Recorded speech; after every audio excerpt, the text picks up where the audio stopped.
সকালেও বেতন পেয়েছি। এখনো এ রাজ্যের আমি বৈধ শিক্ষক।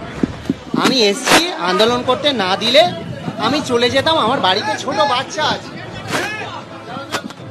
যে শিক্ষকদের আটক করা হচ্ছে তাদের কথা পর্যন্ত বলতে দেওয়া হচ্ছে না সংবাদ মাধ্যমের সঙ্গে। প্রিজন ভ্যানের জানলা দিয়ে তারা যখন সংবাদ মাধ্যমের সঙ্গে যোগাযোগ করার চেষ্টা করছিলেন, সেই মুহূর্তে আমরা দেখলাম পুলিশ কার্যত তাদের টেনে হিচড়ে নিয়ে যাচ্ছে। এবং একজন মাত্র শিক্ষক, খুব নজিরবিহীন ঘটনা আমরা দেখলাম, যে শিক্ষকরা সুপ্রিম কোর্টের নির্দেশে চাকরি হারিয়েছেন, চাকরি ফিরে পাওয়ার জন্য দীর্ঘদিন ধরে তারা আন্দোলন চালিয়ে যাচ্ছেন, রাস্তায় বসে রয়েছেন। আজকে তারা শান্তিপূর্ণ একটি মিছিলের ডাক দিয়েছিলেন এবং তারপরেই দেখা যায় তাদের জমায়েত শুরু হওয়ার আগে থেকেই তাদেরকে টেনে হেঁচড়ে নিয়ে যাওয়া হচ্ছে। একটু শুনে নেবো তিনি কি বলছেন। হ্যাঁ, তার মানে এখনো এ রাজ্যের বৈধ শিক্ষক আমরা। কি বলবো বলুন, আমার বাড়িতে ছোট বাচ্চা আছে। দেখুন কি বলবো।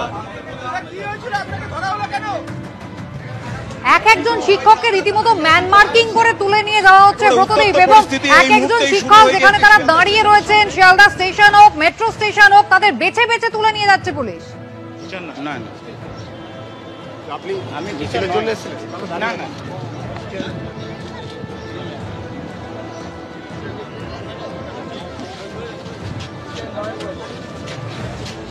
সুকান্ত মুখোপাধ্যায় আছেন আমাদের সঙ্গে এই মুহূর্তে সরাসরি। সুকান্ত, পুলিশ একেবারে বেছে বেছে খুঁজছে, মানে একজন শিক্ষক পিছু প্রায় 15-20 জন বা তারও বেশি সংখ্যায় পুলিশ কর্মী, তারা রীতিমতো ছুটে গিয়ে ধরে তাদেরকে প্রিজন ভ্যানে তুলছে।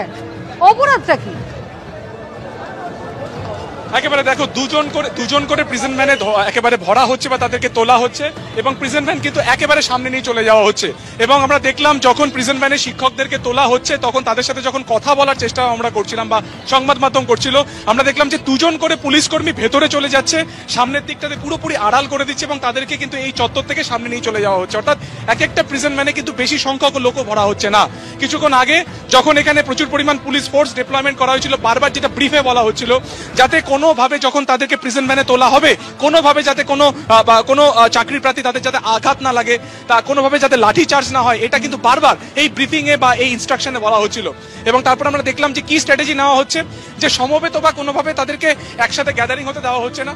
ঠিক সামনে যখনই তারা একেবারে শিয়ালদা স্টেশন থেকে বেরোচ্ছেন, সেই সময় কিন্তু তাদেরকে পুরো ফোর্স যাচ্ছে।